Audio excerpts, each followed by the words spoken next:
Bonjour les amis, bienvenue sur le plateau de Totalement Fibré. Comme vous voyez, on est que deux. Vous avez demandé de noter Lucas la semaine dernière suite à sa chronique. Et ben il a des mauvaises notes, et ben du coup, il n'est pas là cette semaine. Je me retrouve tout seul avec Max. Mais il y a quand même une actualité plus ou moins riche. Non, l'actualité est assez dégarnie cette semaine. Il y a eu un jour férié, il faut le rappeler. Et je vais quand même oser vous apporter une très mauvaise nouvelle, en tout cas pour les abonnés Box. Et après, on va voir s'il y a peut-être une bonne nouvelle pour les abonnés Free Mobile. Est-ce que Free Mobile est aujourd'hui le meilleur opérateur? On verra ça dans le Free Fight. Ok, vous aurez la réponse tout à l'heure. On commence, comme chaque semaine, avec le gros dos. Et comme Max nous l'a dit, une mauvaise nouvelle pour les abonnés Box. C'est ça. Alors c'est une bonne nouvelle pour les opérateurs et leurs revenus, mais une très mauvaise nouvelle, en tout cas une mauvaise nouvelle pour les consommateurs. Vous ne l'avez peut-être pas remarqué, mais le prix des abonnements haut et très haut débit a augmenté de 5% en 2021. Je ne l'invente pas. C'est l'ARCEP qui le dit à travers son nouvel observatoire des marchés fixes. Alors une hausse de 5%, ce n'est pas rien. Pour autant, le prix actuel, donc en 2021, reste inférieur au prix observé en 2018, avant que ces derniers baissent très fortement à coup de promotions assez agressives, notamment sur les offres d'entrée de gamme. Alors dans le détail, le prix des offres ADSL a grimpé de 7% en 2021. Cela s'explique notamment par la volonté des opérateurs de vouloir pousser vers la souscription à des offres fibres. Le prix des offres fibres, de son côté, lui, grimpé de 4%, donc c'est un petit peu moins. Alors les opérateurs ne communiquent pas vraiment, voire pas du tout sur cette hausse-là. On comprend pourquoi, sauf Free qui se montre un peu plus transparent. Alors ce qu'on peut rappeler, c'est que Free, depuis 2018 et sa nouvelle politique commerciale, n'a pas réellement changé ses offres. Il était passé avec une formule en s'ajustant sur la concurrence donc sur ses offres, avec une promotion la première année et puis une augmentation la deuxième année. Ce qu'on peut dire quand même, c'est que le lancement de la Freebox Pop en 2020 a permis à l'opérateur d'augmenter son revenu moyen par abonné. Il y a aussi eu une augmentation d'1 euro sur le prix de la première année de la Mini 4K en 2021, donc ceci peut expliquer cela. Donc pour être un peu plus précis, en 2021, le revenu moyen par abonné Freebox a augmenté de 3,4%, donc c'est moins que la moyenne nationale, à 33,4 euros par mois. Alors Free l'explique, je trouve ça assez intéressant, il l'explique par, je cite, l'amélioration du mix d'abonnés, mais aussi la migration des abonnés au prix hors promotion, donc c'est tous les abonnés qui avaient souscrit donc, durant cette année-là, qui sont passés, enfin l'année précédente, qui sont passés au prix de la seconde année, ainsi qu'une hausse des services, du prix des souscriptions aux services SVOD. Donc cette augmentation générale donc, pour tous les opérateurs leur permet de meilleurs revenus, mais aussi la possibilité d'investir davantage et même des investissements records sur les réseaux, Olivier. Voilà, c'est le cas. L'ARCEP a dévoilé les investissements des opérateurs qui sont au plus haut. C'est encore un record. Chaque année, les opérateurs battent les records. On va voir tout de suite le tableau qui a été diffusé par l'ARCEP. Comme vous pouvez le voir, il y a un investissement hors fréquence de 14,9 milliards juste sur l'année 2021. Si on inclut l'achat de fréquence, c'est 15,5 milliards. Comme vous le voyez sur le tableau, en bleu, c'est les investissements sur le fixe, et en rose, orange, c'est l'investissement sur le mobile. On le voit, ça augmente chaque année. Plusieurs raisons à cela. Effectivement, le lancement de la 5G, évidemment, les opérateurs doivent créer leur nouveau réseau 5G, et évidemment la fibre, où les opérateurs se donnent à fond. Donc ça explique aussi pourquoi les opérateurs ont besoin, effectivement, peut-être d'augmenter leurs tarifs pour pouvoir financer ces investissements. La fibre qui sert au réseau fixe, en tout cas pour les abonnés fixes, mais aussi au fibrage des sites mobiles qui permet en fait d'avoir la 5G. Un site mobile qui n'est pas fibré ne permet pas d'avoir la 5G. Voilà. Concrètement, c'est à peu près le même réseau, on va dire ça, c'est le même réseau pour le mobile et pour le fixe. On fibre des NRO et on fibre également des antennes en utilisant le réseau déjà existant. Voilà, donc ça explique aussi pourquoi il y a une augmentation. On le rappelle aussi, chez Free, c'est le même prix pour l'ADSL et pour la fibre. Oui, voilà. Ce qui n'est pas forcément le cas chez d'autres opérateurs. Exactement. Mais c'est pas forcément le prix de la box en elle-même qui a augmenté, c'est effectivement les services ajoutés qui ont augmenté, en tout cas chez Free. Voilà, j'espère qu'on a été complet sur le sujet. Vous voulez rajouter quelque chose là-dessus ? Non, monsieur. Eh ben c'est très bien. Dans ce cas-là, on continue tout de suite et on enchaîne avec la vidéo de la semaine. On va s'intéresser à l'utilisation. On peut toujours parler réseaux, justement. Qui utilise le plus les réseaux des opérateurs ? À ton avis, Max ? Les GAFAM. Eh ben voilà, c'est les GAFAM. Les GAFAM utilisent, les 5 plus gros GAFAM utilisent 50% des capacités du réseau des opérateurs, financés par les opérateurs, mais finalement financés par nous tous, avec notre abonnement. La Fédération française des télécoms veut se battre un peu sur ce sujet-là et faire participer justement les GAFAM au financement des réseaux. On va écouter tout de suite Lisa Bellul, qui est la présidente de la Fédération française des télécoms et qui était l'invitée cette semaine de BFM Business. Vous le disiez, votre premier sujet, c'est un débat qui monte en ce moment, notamment en Europe, hein, c'est un peu nouveau. Souvent, cette revendication était portée dans certains pays, mais pas au niveau européen. C'est que les GAFAM utilisent de plus en plus les capacités des réseaux de télécom, plus de la moitié, je crois. Hein. Exactement, c'est 50% de la bande passante en moyenne qui est utilisée par les GAFA et par 5 entreprises seulement, Ouais. et même 80% à certaines heures de la journée. Notamment, évidemment, on pense aux plateformes de streaming comme Netflix. Hein. Exactement, les plateformes de streaming, mais on a aussi Amazon notamment, donc Netflix, YouTube, Google. Alors ce que nous demandons, c'est qu'évidemment quand 5 acteurs occupent 50% de la bande passante et même 80% à certaines heures de la journée, nous leur rendons un service incroyable, puisque nous leur rendons un service sur tout le territoire, nous assurons la maintenance de ce réseau. Il serait normal qu'ils contribuent au financement Parce qu'aujourd'hui, de ce ils ne service. contribuent pas du tout. Aujourd'hui, ils payent très très peu.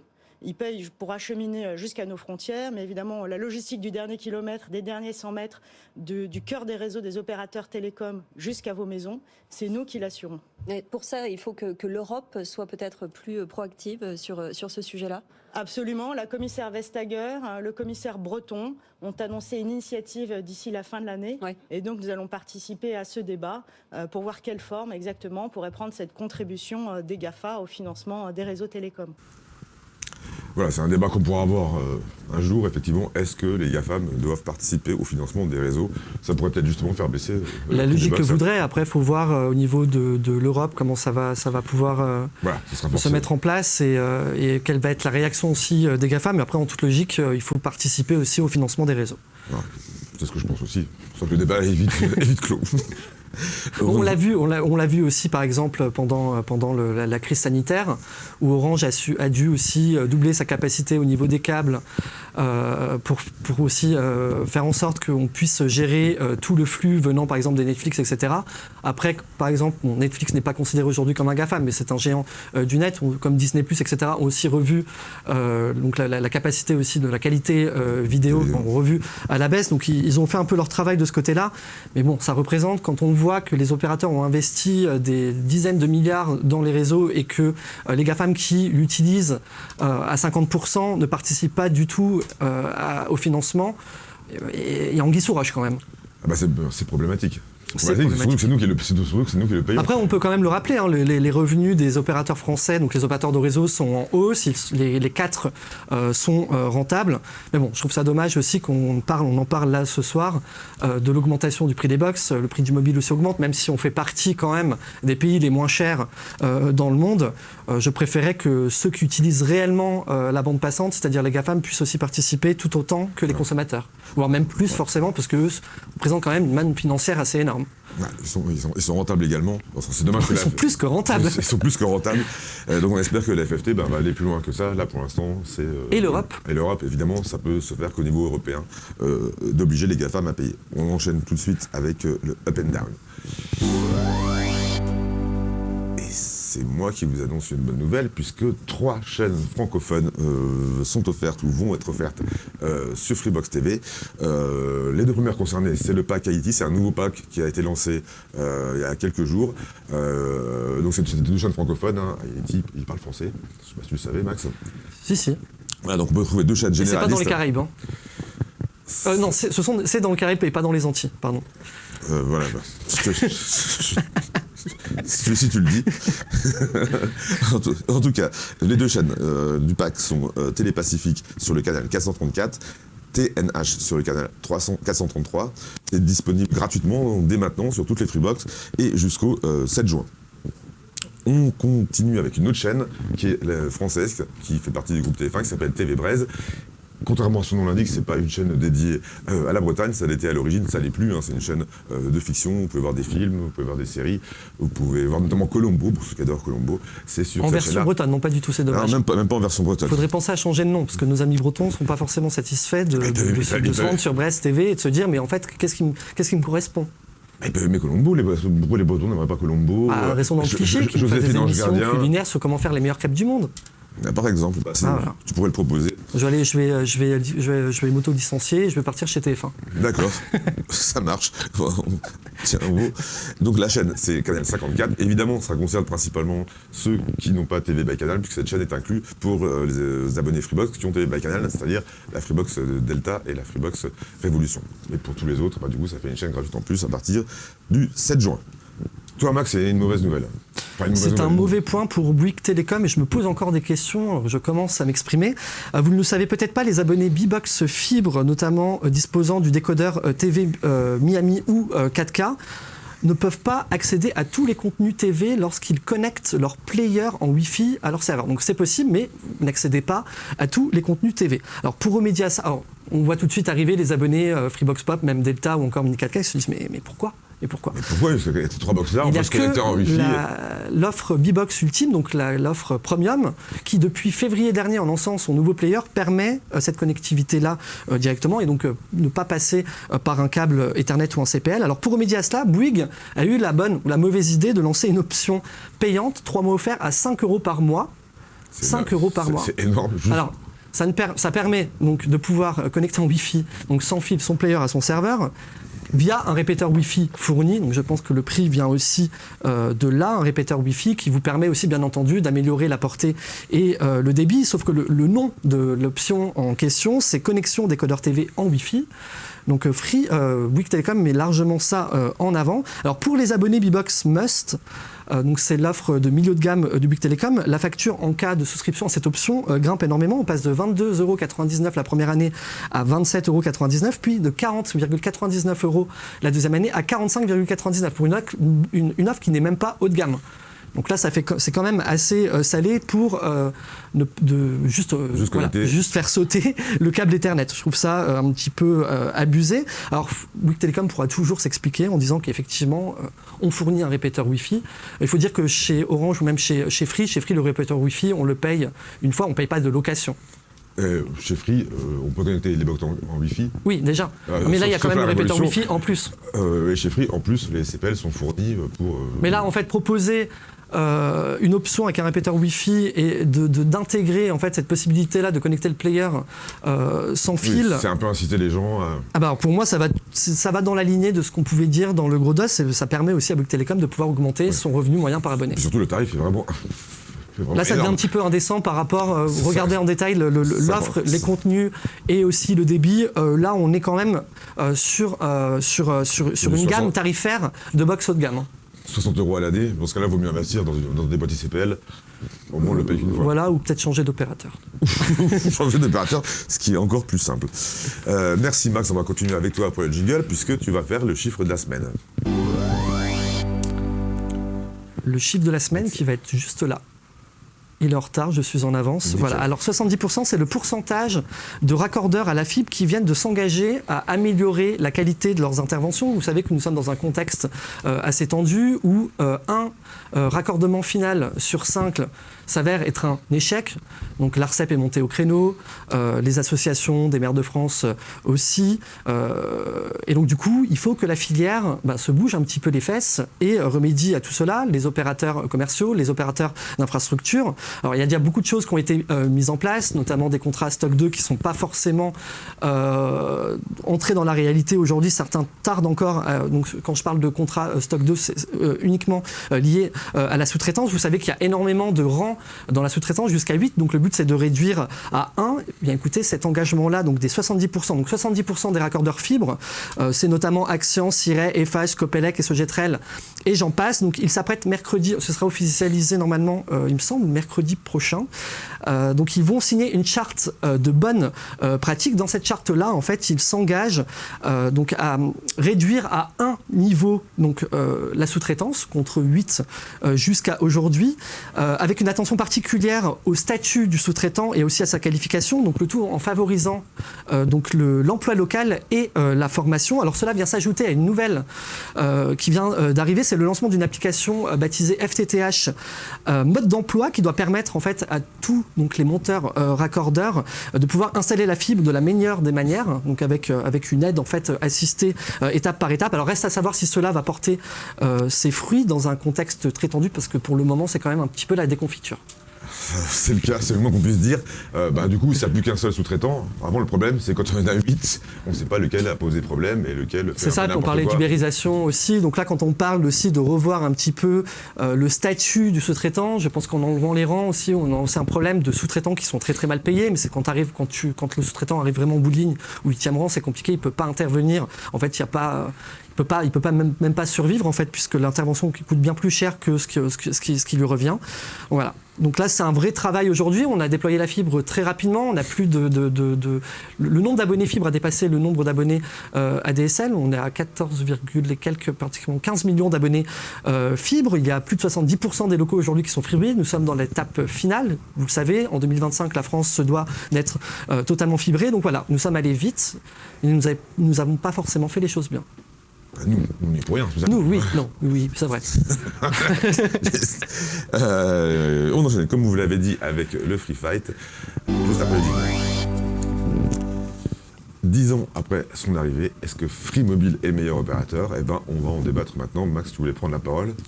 Alors pour moi, déjà, il n'y a pas forcément de meilleur opérateur. Je me souviens des propos de l'ex-président de l'ARCEP, Thomas Reynaud, Sébastien Soriano, qui disait qu'effectivement, il n'y a pas de meilleur opérateur.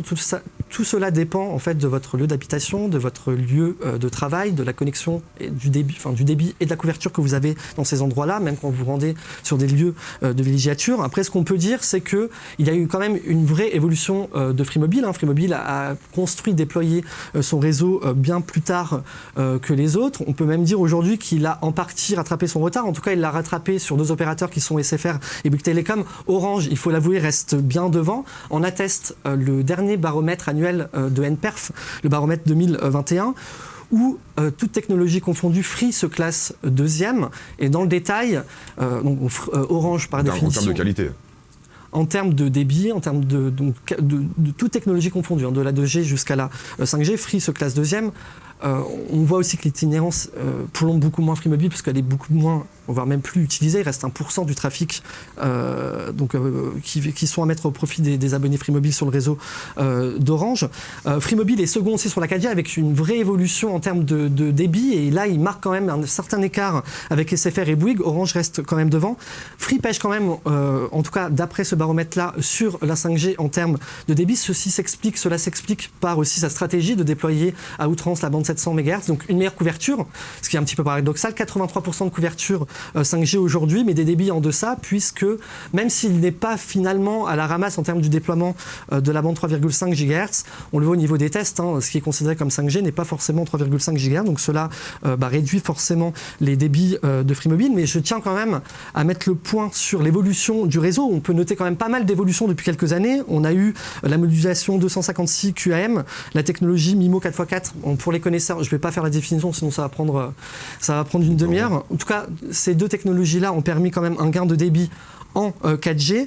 Nous avons aussi l'utilisation très récente, c'est tombé la semaine dernière, de l'utilisation des 70 MHz alloués sur la bande 3,5 GHz, donc la bande reine de la 5G qui permet un gain de débit. Et aussi Free qui utilise depuis septembre dernier la bande 2100 MHz en 4G et qui utilise aussi beaucoup plus de spectre, c'est-à-dire 15 MHz, qui permet aussi un gain de débit en cas d'agrégation de toutes les fréquences. C'est aussi le point fort de Free Mobile aujourd'hui, c'est que de plus en plus d'abonnés peuvent agréger toutes les fréquences et aussi la 5G. Il y a plus de 1000 sites aujourd'hui au minimum qui permettent en fait des débits supérieurs à 500 mégabits seconde. C'est notre partenaire RNC Mobile qui est à l'origine de cette information-là cette semaine. Et puis aussi une dernière évolution, c'est la possibilité d'accrocher la 5G si elle n'est pas présente sur le site sur lequel vous êtes connecté. Donc vous êtes connecté sur un site 4G, mais vous avez la 5G sur un site environnant. Eh bien écoutez, vous allez aller accrocher la 5G environnant, donc vous allez pouvoir agréger la 5G à votre 4G et gagner aussi en débit. Donc Free travaille énormément sur les réseaux.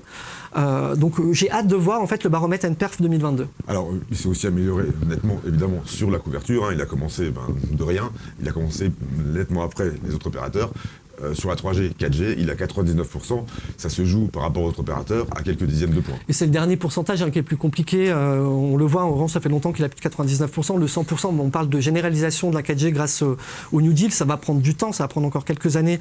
Est-ce qu'on va arriver vraiment à du 100% ? Après, Free est quand même un petit peu en retard, et ce qui est tout à fait normal sur la couverture du territoire. Il compte moins de sites que les autres. et qu'il en compte quand même beaucoup plus que 20 000, donc ça commence à être suffisant, en tout cas pour peut-être, en tout cas il n'a pas le choix, l'itinérance Orange s'arrête, donc on va voir si Free va pouvoir voler de ses propres ailes dans les zones partiellement couvertes par son réseau, et voir effectivement si l'itinérance Orange, on l'enlève, mais est-ce que ça va impacter certains abonnés? Alors, il a été en tout cas le plus rapide à déployer son réseau. En 10 ans, il a réussi à avoir 99% de couverture du territoire. Les autres opérateurs ont mis presque 20 ans pour avoir la même couverture. Et on le voit même en 2018. Bon, alors il y a beaucoup de choses qui expliquent aussi le fait que pendant plus de 20 trimestres, il était le premier recruteur. Xavier Niel l'avait avoué, il s'était un petit peu reposé sur leur laurier. Donc Free a quand même eu une traversée du désert pendant 2018-2019 avant de reprendre des recrutements positifs. Il y a aussi la perte de beaucoup d'abonnés sur le forfait 2 €. Et là, en fait, au premier trimestre 2022, il a retrouvé le leadership. Donc premier recruteur sur le mobile, donc ça faisait belle lurette, ça faisait très longtemps que ça n'était pas arrivé. Et donc ça explique pas mal de choses. Donc les offres qui n'ont pas changé de prix. Voilà, c'est ça qui est important aussi. Il y a le réseau et la qualité du réseau et les débits, mais il y a aussi les offres proposées. La meilleure offre, tout opérateur confondu, c'est évidemment celle proposée quand on a une Freebox, 15,99 pour avoir la data illimitée. Il n'y a pas d'équivalent sur le marché. Le tarif n'a pas augmenté depuis le lancement. Par contre, les gigas, eux, ont augmenté. Même le tarif à 19,99 si on n'a pas de Freebox avec 210 gigas, c'est le meilleur forfait existant sur le marché.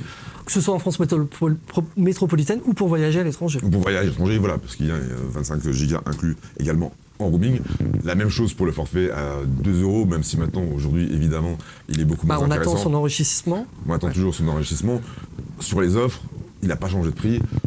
Il a augmenté. Sur les offres, il reste toujours au-dessus des autres opérateurs. Donc la qualité, je pense qu'il y a aussi, en termes de churn, donc de résiliation, le taux baisse. Et puis aussi, l'arrivée, alors ça, on peut croire que Free, puisque l'information provient de l'opérateur, c'est le lancement de FreeFlex, qui devait être une révolution. Pour nous, c'est pas vraiment une révolution, mais en tout cas, ça lui a permis de doubler ses recrutements depuis le lancement de cette offre en juillet 2021. Voilà, pour s'acheter un téléphone, un crédit, on le rappelle pour ceux qui ne connaissent pas. Voilà, on ne vous répondra pas à la question, est-ce que c'est le meilleur opérateur? En tout cas, sur les offres commerciales, elles ont cessé de s'enrichir. On peut, sur le réseau, il se rattrape. Sur la 5G, il en avance, pas sur le débit, mais sur la couverture. En termes de classement, en termes de qualité de service, Free est deuxième selon NPerf.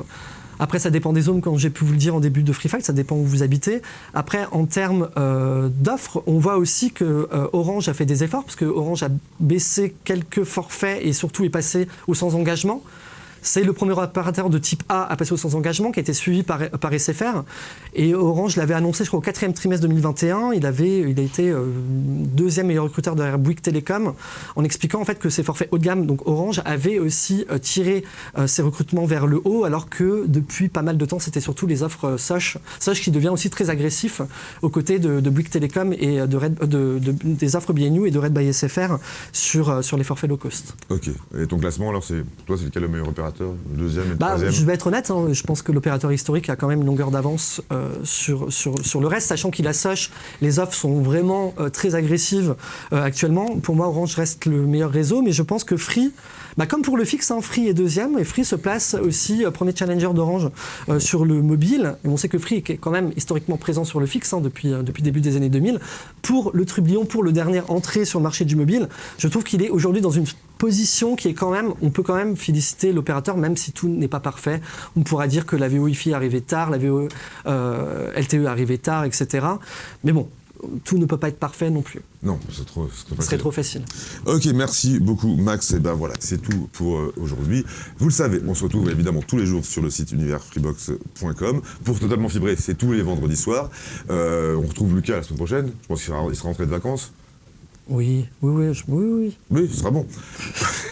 Donc, si vous voulez ne pas louper de vidéos sur la chaîne, n'hésitez pas à vous abonner. Pour le reste, on vous souhaite un très bon week-end et à la semaine prochaine. Ciao.